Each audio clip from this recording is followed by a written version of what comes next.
वाकई प्रणाम का परिणाम आशीर्वाद होता है।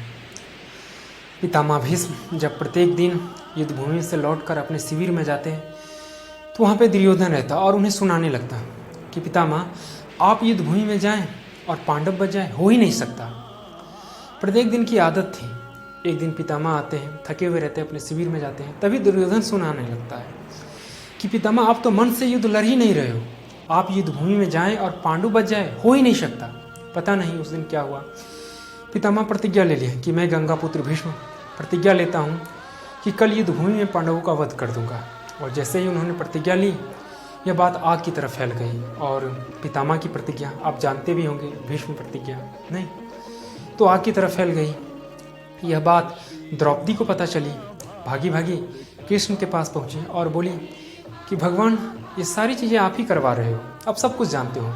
भगवान बोले कि मैं तो कुछ नहीं करवा रहा हूँ, सबके अपने अपने कर्म होते हैं, फिर भी इसका सॉल्यूशन बताइए। कृष्ण उसको कहते हैं कि जो मैं कह रहा हूँ वो कर देना। ले जाते हैं पितामह के शिविर के पास, अपने पीछे रह जाते हैं। द्रौपदी जाती है, पितामह ध्यान में रहते हैं।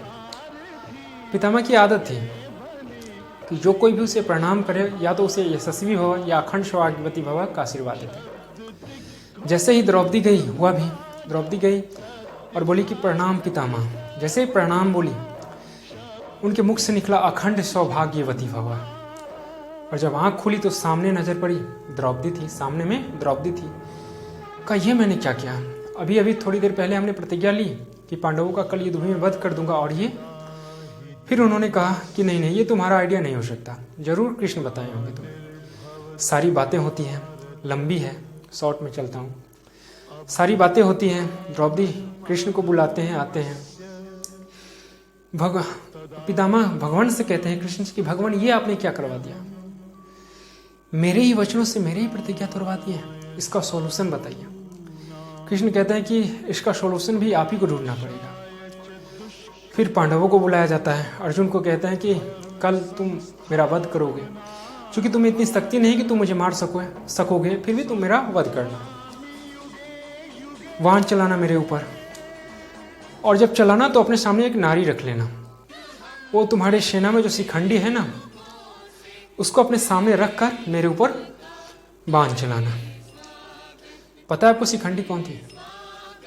लंबी इसकी कहानी में संक्षिप्त में कह दूं कि जब पितामह काशी नरेश के वहाँ अपने भाई विचित्रवीर्य के लिए कन्या लाने जाते हैं, तो वहाँ पे विचित्रवीर्य के लिए अपने वो दुल्हन लाने जाते हैं पितामह, अपने भाई के लिए कन्या जो होती है। तो वहाँ पर थी काशी नरेश में अम्बा, अंबिका और अंबालिका, ये तीनों ही कन्याएं थीं।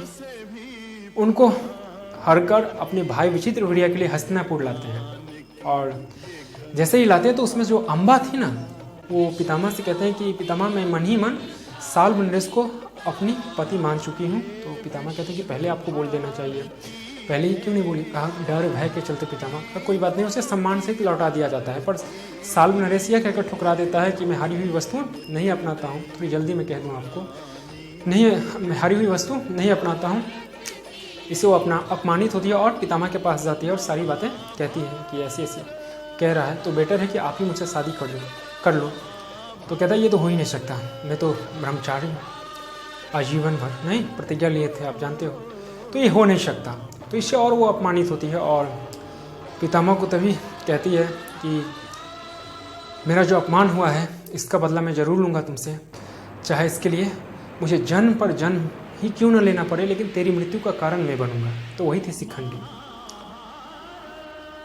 सीख क्या मिलती है? सीख यही मिलती है। उसके बाद वो शिखंड युद्ध होता है, लड़ाई चलती है और अर्जुन वैसे ही करते हैं जैसे पितामह बोल रहे थे। शिखंडी को अपने सामने खड़ा रख देते हैं। पितामह अपना जो अस्त्र शस्त्र था, जो धनुष था, वान धनुष, उसको नीचे रख लेते हैं। और तभी अर्जुन क्या करते हैं, बाण से उन्हें मतलब अंग अंग में भेद देते हैं ना, बाणों की सैया पर लेटा देते हैं। और इस तरह पितामह बाणों की सैया पर लेट जाते हैं। शिखंडी के सामने रखकर अर्जुन बाण चलाते हैं पितामह पे, और तब बाणों की सैया पर लेटते हैं।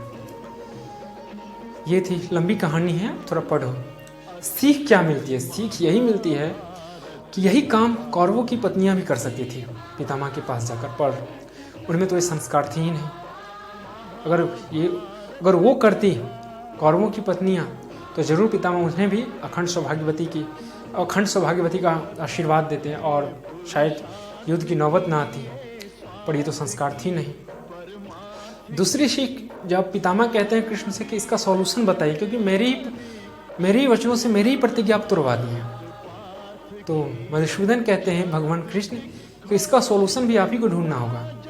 तो याद रखिए, जीवन में अपनी सॉल्यूशन आप खुद ढूंढें।